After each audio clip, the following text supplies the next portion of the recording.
So I've talked about it in a past video, but I've had so many new followers since then, so it's fine. I'm just gonna repeat the diagnosis. Our diagnosis is recurrent pregnancy loss, meaning that we have 2 or more consecutive miscarriage. That's when I found out that I had PCOS. We actually do not have any problem getting pregnant. We got pregnant every single time we tried.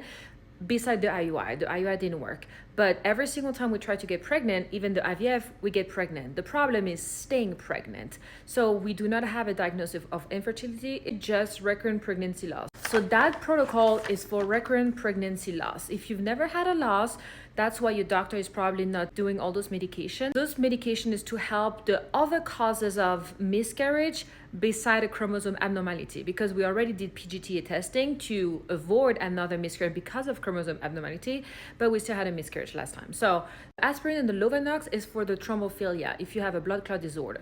My doctor said I was borderline, so he rather put me on it to avoid another miscarriage. Test for lupus, a natural high killer cell. Your own body can attack the embryo, and that is another cause of miscarriage. So that's why I'm being put on steroid to avoid that. Then I'm being prescribed the Foltonex, which is a high dose of folic acid, 3 grams, that helps with the MTHFR gene that causes miscarriage also.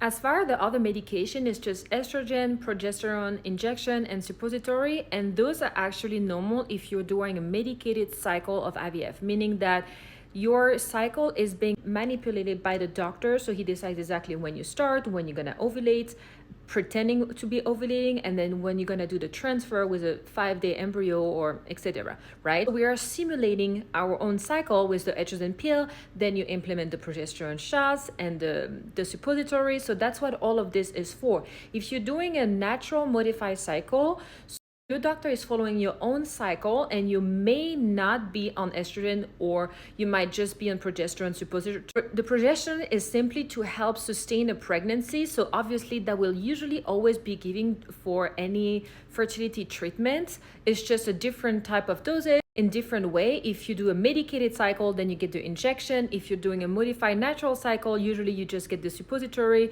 unless you have naturally great progesterone levels. So it all depends on you, your own body, the own protocol that your doctor choose because of your diagnosis. It really depends on each individual person.